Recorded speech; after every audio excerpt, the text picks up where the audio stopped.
Today's video is a double IPA from Beak Brewery. This is called OLLO. It is in conjunction with KCBC and it is part of Beak's Eastern Standard Times range. We've got an IPA, a double IPA, which I've got, and also an IPA that I've got, and there is also a stout, which I haven't got. But this is the one I'm going to review today, so what's it going to be like? Keep watching to find out.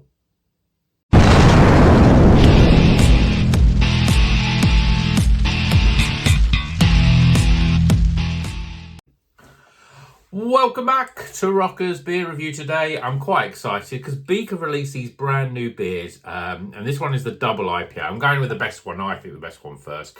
It's part, as I said in the intro, it's part of the Eastern Standard Time series, which celebrates iconic East Coast breweries, thick, bright yellow and saturated in Citra, Motueka, Nelson, Riwaka and Galaxy hops. 5 different hops for flavours reminiscent of mango, orange, grapefruit and candied pear. And this is obviously, it's got KCBC, so I'm presuming it's in conjunction with KCBC. It doesn't actually say it's KB. Oh yeah, brewed with KCBC. So there's these sort of beers that are going to be like the American beers. I mean, there's a lot of American beers that are coming onto the market. Certainly my local bottle shop, Prost, they bought a new fridge just to house all of them. You know, that's how popular they are. But for me, this one is £7.50. That is expensive, I think, for one beer, even a double IPA. But some of these American beers can be closer to, well, they can be close to and over 10 quid. So I've seen them at £8.99, £9.50, £9.99, £10, £11, even greater than that, which I think is a lot of money for a beer.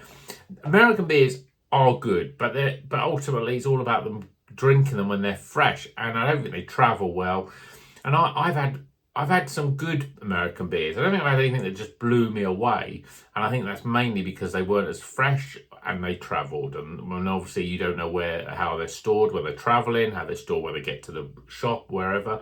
I know obviously Prost put them straight in the fridge, but anyway, we're going on about American beers. But the point I'm making was that I think that UK brewers can make beer just as good as Americans. This is obviously going to be an American style. I've got huge expectations because I've had some really great beer from Beak recently.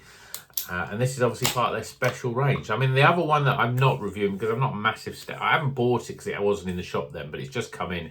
It's an Imperial 13% stout with like whiskey and all kinds of stuff like that. And I'm not a massive stout lover, and I know that won't be cheap either. So I'll stick to the IPAs, the doubles, and the singles. But let's crack this. I've cracked it open.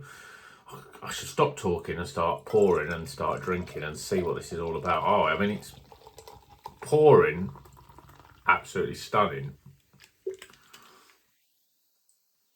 You can see the colour that comes out of there.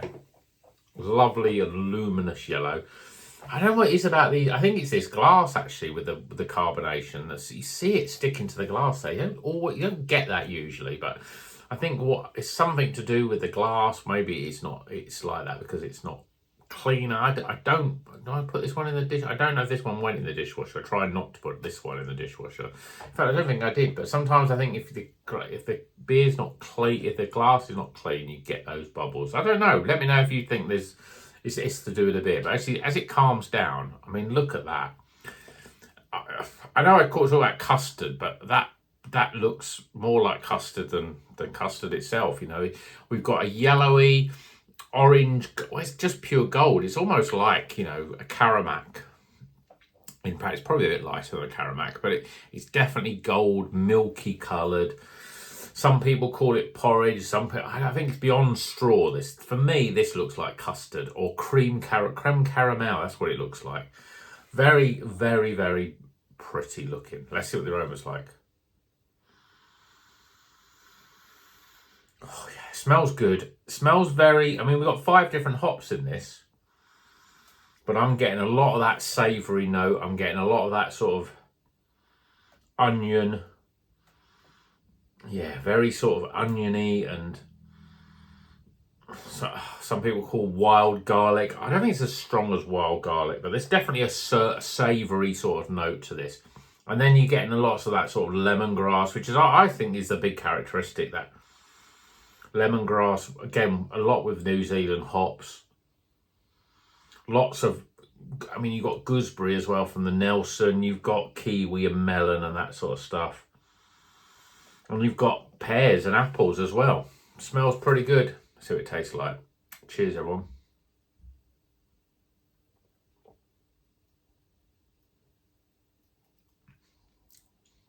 Oh, yeah.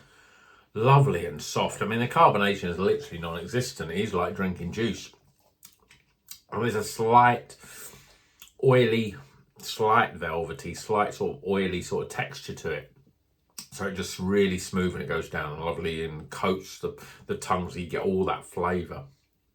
There's quite a lot of flavour going on in this beer. I mean, we've got 5 hops.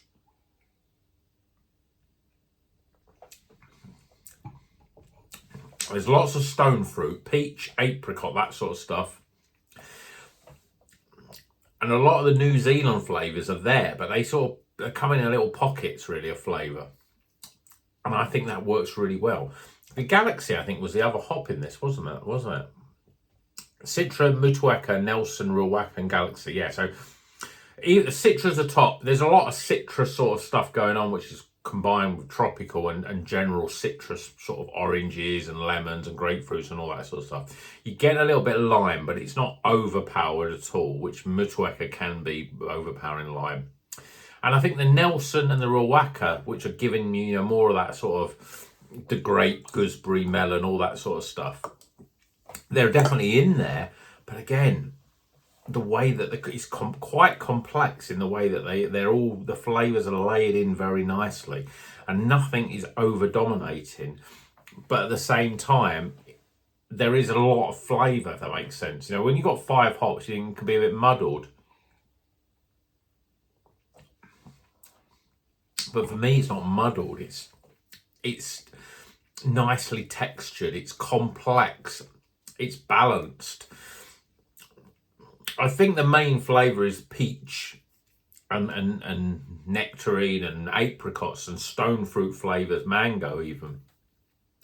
And sometimes I find that can go into a little bit too much dankness, but it's quite a bright flavour. The Galaxy in here, which I always associate with the stone fruit flavours, I think it's kept in check because of the Nelson, because of the Riwaka and Citra as well. And it's holding a lot of that stuff in check, I think, the Galaxy in check. I'm quite surprised how stone fruit flavoured it is, because I would have expected, if Galaxy was a leading hop, then I would expect it. Because it's not, I'm surprised, but it's still a lovely, beautiful beer. It's got there's not really much. I thought at first there was a bit of alcohol when I first tasted it. But it's my first beer of the day, but I don't think it is. There's a lot of hops going into this beer. It's a very hoppy beer. But it's lovely. It really is lovely. I mean, £7.50, it's expensive, but you know that this is a special beer. I think, I'm just going to have a quick look through obviously, I'm not quite sure whether I'm going to score it yet, but we've got that Glimmer Gold Top Double IPA. I think it's pretty similar in flavour to that. I mean, there's no lactose in this, but it's got that smoothness that had as well. I'm sure we've had another double IPA. We had Development Hell 5. That was another one, the Azvex, and I think I'm not sure who that was a collaboration with. That was very good. And of course, the Parallel Lies, the Polly's and North Brewing, the sort of a bit of a Marmite beer, but I thought was really good as well.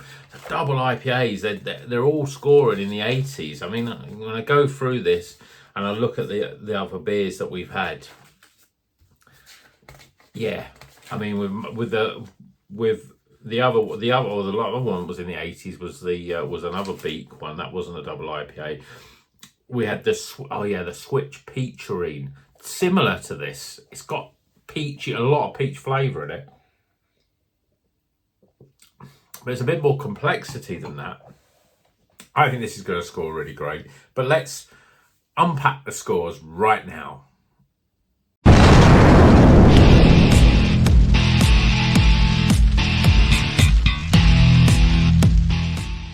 Okay, the scores are in for Beak KCBC collab. This is an OLLO Dipper 8% with lots of hops in it. We've got the barley, multi-barley, oats and wheats.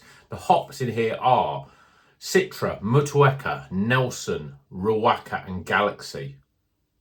Let's start with aroma.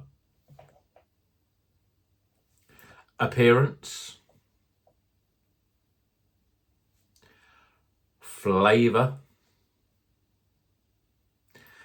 Value for money. Now, yeah, I still think that £7.50 is, I wouldn't pay more than £7.50 for really any beer unless it's something really special. But £7.50 for this, so I've knocked a bit back. But there's 5 different hops. There's lots of flavour. It's a cracking beer. So I don't know. I think 7's fair though. And finally, my overall experience. Well, as you know, I love this beer. You see the review. I love this beer. It's really good. Just the sort of thing that I like. I've just become a big double IPA fan, you know. I don't know whether it's like I drink them now and I think, oh, this is how I used to remember IPAs when I used to drink more pale ale. So maybe I'll get to a point in a year's time where I think, oh, I've got to drink triple IPAs all the time. That's going to probably be difficult because there's not many releases of triples. Doubles are released all the time. But I'm whittling on and I haven't told you the final total score, 83 out of 100. It's the Iron Maiden of craft beer, the heaviest of heavy metal. It's a highly recommended beer. This is a great beer, and if you get a chance, buy these. I mean, Beak are making great beers. So, you know, buy Beak beers because they are very, very good. I hope you like the video. I feel that I feel like this is the first YouTube video I've done today, this millennia, really. I'm just whittling on and I've lost my whole train of thought. But if you like the video, please give it a thumbs up. If you're not a subscriber, please consider subscribing because there's lots of great beer videos to come. And as I say, we're in this period now where there's lots of 80+ beers. And usually you'd think it'd wane a little bit because you think, oh yeah, well, it's another great beer or whatever. But I've had some really good beers recently, and I think that there are some... They're still pushing the envelope, I think, when it comes to making great beer, these breweries. And you don't have to necessarily go and find the best US beer at 10 quid a can. There are great UK breweries, and let's support the UK breweries, because I know that most people that watch this are from the UK. Support those UK breweries because, you know, we want them to keep making great beers. And, well, you only got 2 more things you've got to think about now. You've got to think about 2 things that I want you to do. I want you to drink good craft beer. And that's probably stuff like this. And, more importantly, keep on rocking.